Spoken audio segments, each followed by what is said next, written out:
पाठ 12 विराम चिन्ह पंक्चुएशन। देखिए, पढ़िए और समझिए। अध्यापिका ने सभी छात्रों को अपने विषय में लिखने के लिए कहा। छात्रों के लिखने के बाद अध्यापिका ने आहान की कॉपी में कई लाल घेरे बना दिए। आइए देखते हैं। बच्चों, आपने देखा कि आहान ने अपनी पूरी बात बिना किसी विराम के लिख दी। अध्यापिका ने उसकी कॉपी में लाल घेरे विराम चिन्ह न लगाने के कारण बनाए हैं। आहान को इस प्रकार लिखना चाहिए था। मेरा नाम आहान है। मैं 5वीं कक्षा में पढ़ता हूँ। मैं द्वारका में अपने माता पिता के साथ रहता हूँ। मेरा एक छोटा भाई है। उसका नाम है विहान। मुझे साइकिल चलाना, बैडमिंटन खेलना, फुटबॉल खेलना और क्रिकेट खेलना अच्छा लगता है। मैं बड़ा होकर डॉक्टर बनना चाहता हूँ। जब हम बोलते या बात करते हैं तो बीच बीच में कहीं कहीं थोड़ी थोड़ी देर के लिए रुकते हैं। कभी प्रश्न पूछते हैं, कभी मना करने के लिए सिर हिलाते हैं, कभी हाथों से तरह तरह के संकेत करते हैं, कभी किसी बात पर आश्चर्य प्रकट करते हैं। वास्तव में ये मौखिक या बोलचाल की भाषा की विशेषताएं हैं, जिनका प्रयोग हर व्यक्ति बोलते समय करता है। मौखिक भाषा की इन विशेषताओं या चेष्टाओं को लिखित भाषा में व्यक्त करने के लिए कुछ विशेष चिन्ह बनाए गए हैं। इन्हीं चिन्हों को विराम चिन्ह कहते हैं। विराम शब्द का अर्थ ही है रुकना या ठहरना। मनुष्य बोलते समय तरह तरह की चेष्टाओं को व्यक्त करता है। इन्हीं चेष्टाओं को लिखित भाषा में व्यक्त करने के लिए बनाए गए चिन्हों को विराम चिन्ह कहते हैं। मुख्य विराम चिन्ह इस प्रकार हैं। पूर्ण विराम चिन्ह, फुल स्टॉप। पूर्ण विराम का अर्थ है पूरी तरह रुकना। वाक्य पूरा होने पर लिखित भाषा में वाक्य के अंत में पूर्ण विराम का चिन्ह लगाया जाता है। जैसे, आयुष पढ़ रहा है, मैं कल घूमने जाऊंगा। अल्प विराम चिन्ह, कॉमा। अल्प विराम का अर्थ है थोड़ा रुकना। वाक्य बोलते समय जब हम कुछ वाक्यांशों या पदों के बाद थोड़े समय के लिए रुकते हैं, तब अल्प विराम चिन्ह का प्रयोग किया जाता है। इसका प्रयोग निम्नलिखित संदर्भों में होता है। एक वाक्य के भीतर आने वाले शब्दों को अलग करने के लिए, जैसे मैंने केले, चीकू, आम और सेब खरीदे। संयुक्त शब्दों को अलग करने के लिए, जैसे मेले में बच्चे, बूढ़े, युवक, युवतियां, अमीर, गरीब, छोटे बड़े सब आनंद ले रहे थे। लोगों के प्रश्न या कथन को स्पष्ट करने के लिए, जैसे मैंने पूछा, आप कितने बजे आएंगे? उन्होंने उत्तर दिया, शाम को 6-7 बजे आ जाऊंगा। हाँ, नहीं, बस आदि से वाक्य जोड़ने के लिए, जैसे हाँ, कल आ जाऊंगा। नहीं, मेरे पास नहीं है। बस अब और नहीं खा सकता।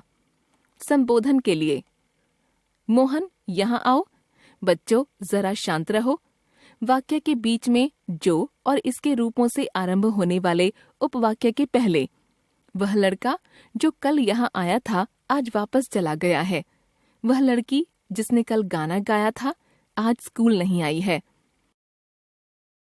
ये भी जानें, वाक्य में 3 या 3 से अधिक शब्दों के बीच में अलगाव दिखाने के लिए अल्पविराम चिन्ह का प्रयोग किया जाता है। जैसे सुहास ने किताबें, पेंसिल, रबड़, पानी की बोतल आदि खरीदे। अर्धविराम चिन्ह, सेमीकोलन। जब हम एक बड़े वाक्य में कई छोटे उपवाक्यों को जोड़ते हैं तब अर्धविराम चिन्ह का प्रयोग होता है। जैसे सोने से तार बनता है, तार से गहने बनते हैं, गहने स्त्रियों को बहुत प्रिय हैं। कपास से सूत तैयार किया जाता है, सूत से कपड़ा बनता है। प्रश्नवाचक चिन्ह, क्वेश्चन मार्क। जिन वाक्यों में प्रश्न पूछा जाता है उन वाक्यों के अंत में प्रश्नवाचक चिन्ह लगाया जाता है। जैसे आप कब आए? क्या तुम्हारे पास कार है?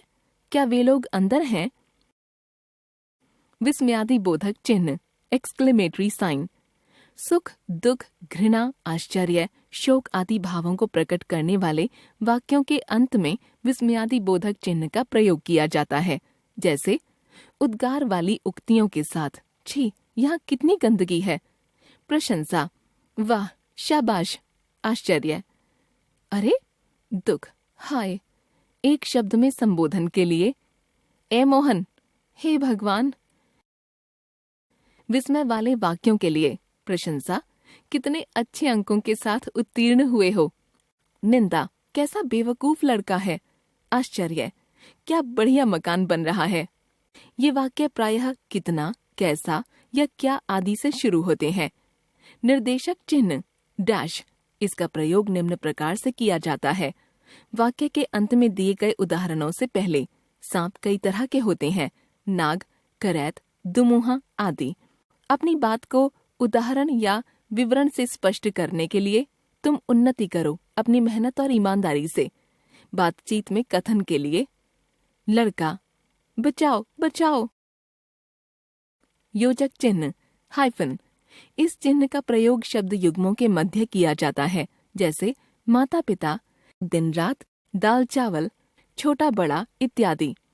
कोष्ठक ब्रैकेट्स, किसी शब्द के दूसरे रूप या अर्थ के लिए इसका प्रयोग किया जाता है, जैसे देश का नागरिक सिटीजन।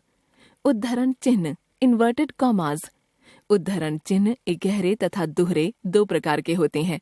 किसी दूसरे की कही हुई बात को ज्यों का त्यों बताने के लिए दोहरे उद्धरण चिन्ह का प्रयोग किया जाता है, जैसे सुभाष चंद्र बोस ने कहा था, तुम मुझे खून दो, मैं तुम्हें आजादी दूंगा। वाक्य के मध्य में किसी विशेष व्यक्ति के उपनाम, ग्रंथ आदि पर विशेष बल देने के लिए इकहरे उद्धरण चिन्ह का प्रयोग किया जाता है, जैसे रामायण तुलसीदास जी की उत्कृष्ट रचना है। भारतीयों को दक्षिण अफ्रीका में कुली कहा जाता था। लाघव चिन्ह साइन ऑफ एब्रीविएशन, इस चिन्ह का प्रयोग शब्दों को संक्षिप्त रूप में लिखने के लिए किया जाता है, जैसे डॉक्टर डॉ, प्रश्न प्र, उत्तर उ, टेलीविजन टीवी। हमने जान लिया मौखिक भाषा की विभिन्न चेष्टाओं को लिखित भाषा में विराम चिन्हों द्वारा व्यक्त किया जाता है।